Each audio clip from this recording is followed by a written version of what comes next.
Tonight, the man who was shot and killed by Winnipeg police on Sunday has been identified. Indigenous service counted on people who are advocating for Indigenous people in the realm of health need to talk about skin and not dismiss it. A new medication that could help with atopic dermatitis, which affects 20% of Indigenous peoples. So exciting to see our people just getting all decked out and to see the designs that are going on. It's really empowering. And showcasing the best of Indigenous fashion at the 5th Annual Vancouver Indigenous Fashion Week.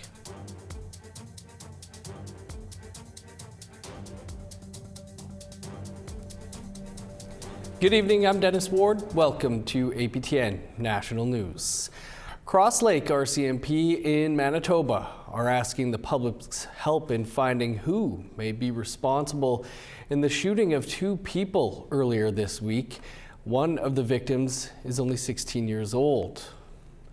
On Monday, November 25th, around 4:50 a.m., Lake RCMP responded to a report of shots fired near a home on the Pimicikamak Cree Nation. At first, no suspects or victims were found, but at 6:20 a.m., they were told that 2 people were brought to the local nursing station with gunshot wounds. An 18-year-old from Winnipeg and a 16-year-old from the Saugeen Anishinaabe Nation north of the city. Both were in stable condition. However, the 18-year-old's condition turned critical. Both were medevaced to hospital in Winnipeg. RCMP are asking anyone with information to call the Cross Lake Detachment at 1-204-676-2600 or Crime Stoppers at 1-800-222-8477. A man who was shot by Winnipeg police on Sunday has been identified as 24-year-old Jordan Charlie. Charlie was originally from Iqaluit, and he was released from a provincial jail just days before his death. On Sunday evening, Charlie was shot multiple times by Winnipeg police officers after they say he stabbed another officer with an edged weapon and refused to put it down.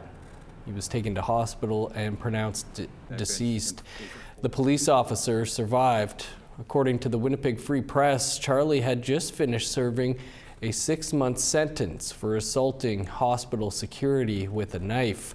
Before that, he served 4.5 years at the Stony Mountain Penitentiary north of Winnipeg. Free Press reports that Charlie was homeless and struggling with mental health and substance abuse issues.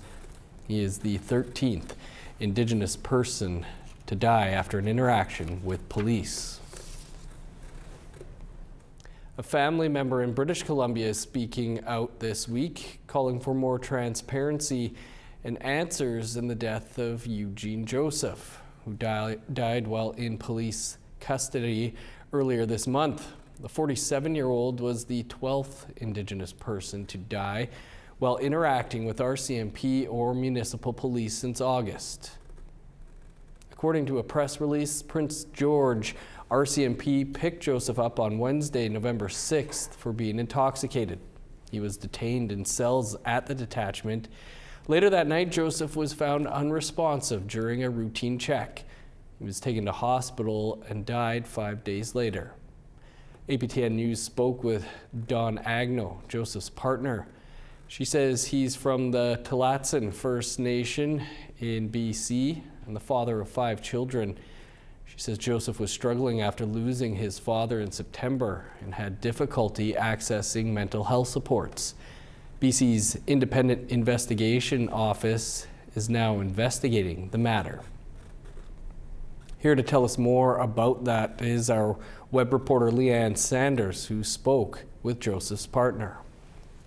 Leanne, great to see you. Thanks for being with us. You spoke with Eugene Joseph's partner, Dawn Agno, for your web story. What did she have to say about what happened? Well, I actually spoke with her twice this past week. She was very distraught yet the first conversation we had, but I was able to speak to her again afterward, and obviously still coming to terms with it. having happened on the 6th, the incident where he was taken into RCMP custody and then later that night going into medical distress. They still don't know what happened. She knows that he was taken into the hospital emergency room and was again in distress. They have surmised that perhaps it was a heart attack, but they have not learned decisively one way or the other why he was brought in. And she's just hoping that they will learn more through the IIO investigation. Leanne, according to Agnew, Joseph was struggling with mental health issues after the death of his father in September. Do you know, was he able to access any help? According to her, they had a lot of difficulty trying to get help for him. They had made numerous visits to mental health facilities trying to get him help, and they were denied when they went to the band because they hadn't been living on the nation in the previous 30 days. So they weren't able to get help through either avenue, and she said it was very disheartening. And the evening that the incident happened, they had been in the emergency room for 5 hours trying to get care. So from 2 in the morning till 7 a.m., they sat there trying to get help. And in the end, they were told to go home. He was given some Ativan and they were sent on their way. What is the family hoping that will happen here next?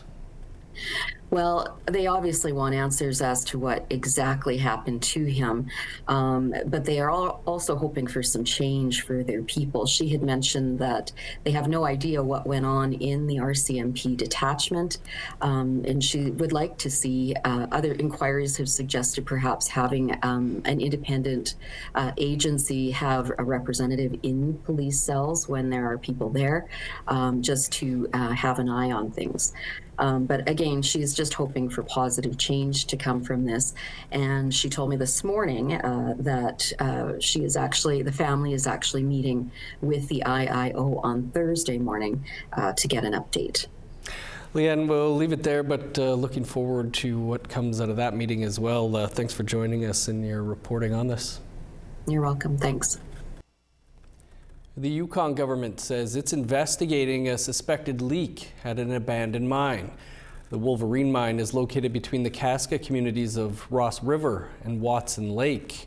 The underground mine operated from 2009 until 2015 when it was abandoned by Yukon Zinc Corporation.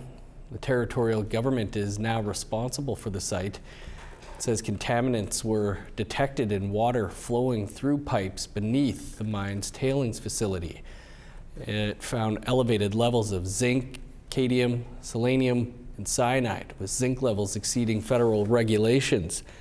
The government says additional water samples passed acute toxicity tests, indicating no immediate harm to human health or aquatic life. Still to come tonight, we'll tell you about one Indigenous woman's journey into the male-dominated field of aircraft maintenance engineering. Plus, first of its kind Métis fiddling program. To me, this kind of fiddling is about the feel and about the life and the joy that comes from it, rather than just reading notes off a page.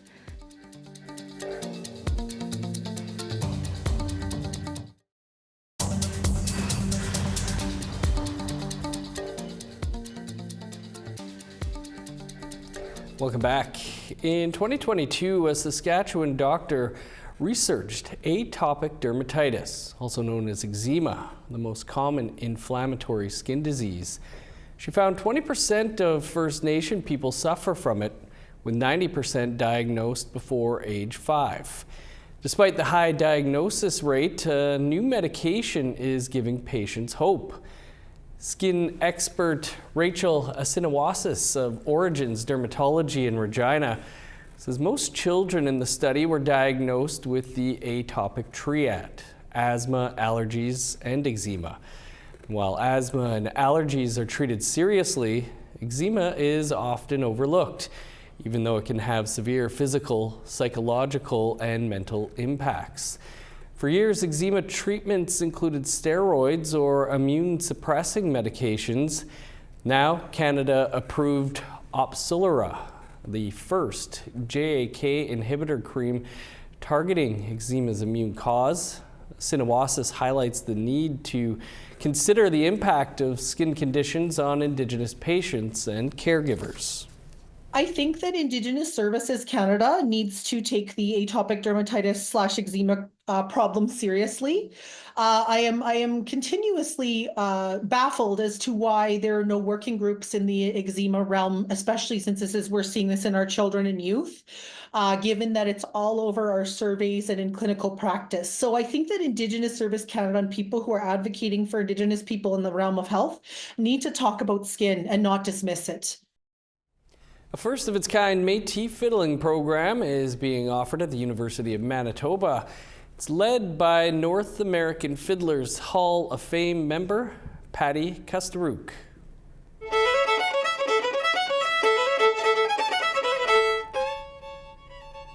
Kustarook's Red River Métis has been fiddling for 50 years. During the semester-long program, 10 students will receive private lessons from her.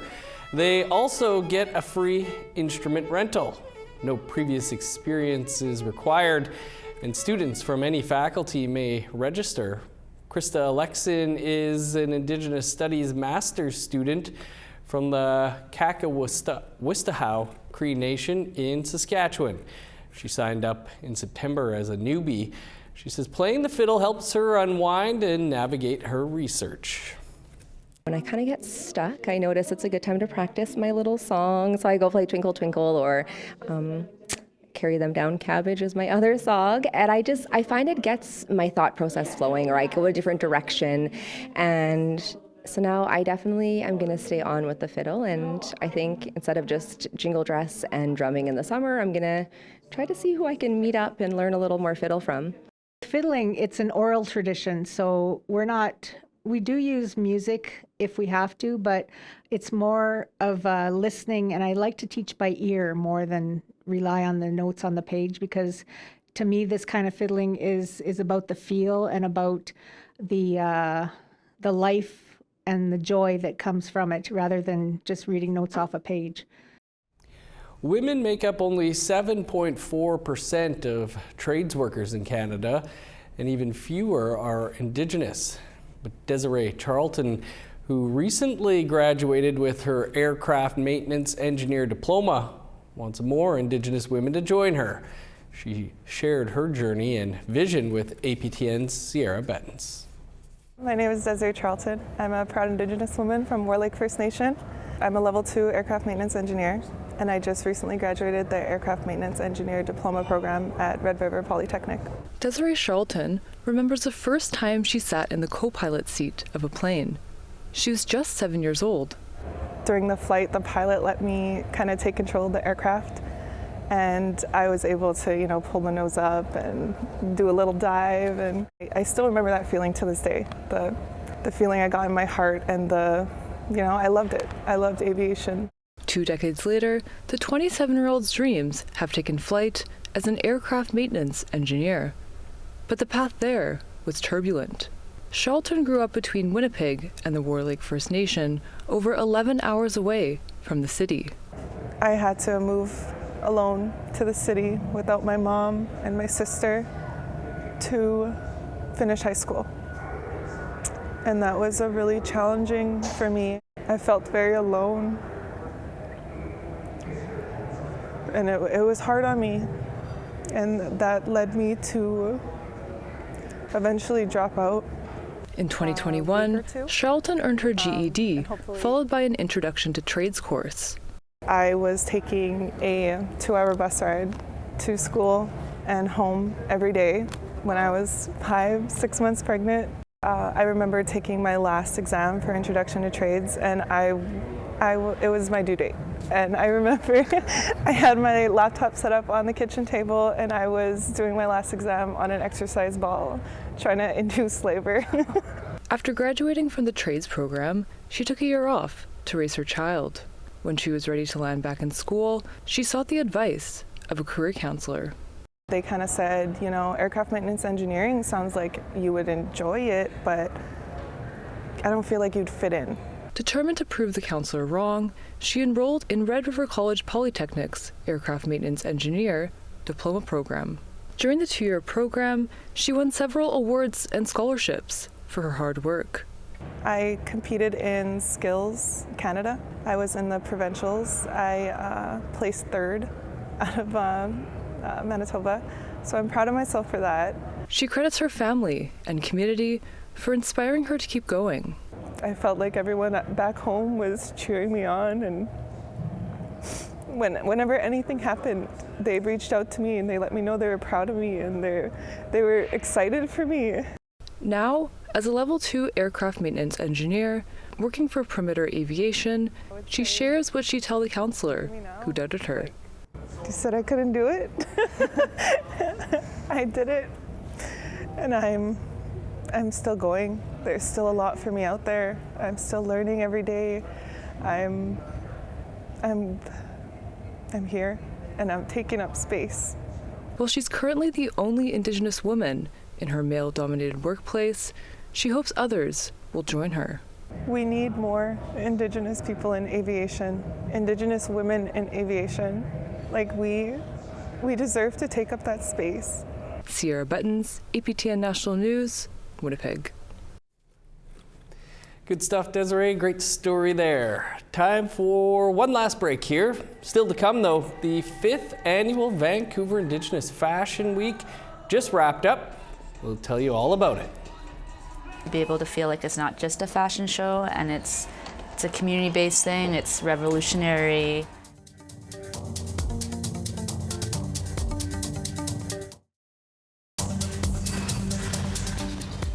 Welcome back. Time now for our photo of the day. Keith West shared this photo capturing the early season of winter along Pathway Lake, which we believe is located in northern BC. Thanks for sharing. Keep those pictures coming. You can send them to share@aptn.ca for the chance to be our next photo of the day. Now let's take a look at tomorrow's weather forecast. Starting on the East Coast, 6 in Halifax, showers and 5 in Fredericton. Snow and -2 in Kuujjuaq, +1 with snow in Nain. 4 with snow in Montreal, -4 and flurries in Val-d'Or. 0 with snow in Sault Ste. Marie and North Bay. Snow in Thunder Bay with a high of -4, flurries and -6 in Sioux Lookout. -9 with snow in Churchill, make that -8. -7 with snow in God's Lake.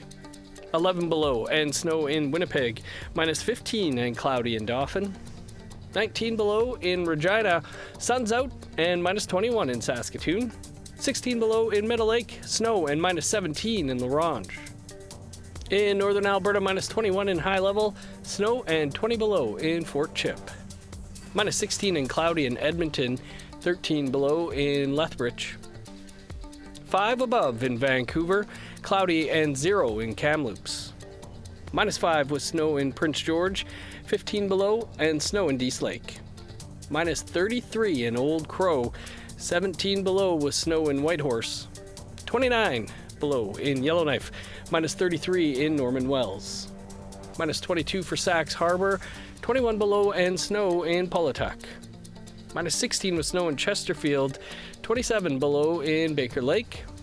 -25 in Resolute, -21 with snow in Joe Haven.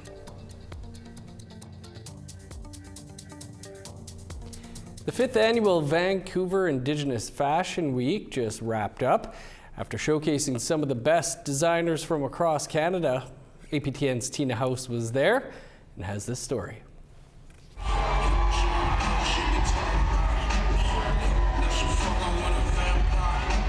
Over 4 nights, Vancouver Indigenous Fashion Week 2024 featured 29 designers from across Canada and over 80 models of all ages.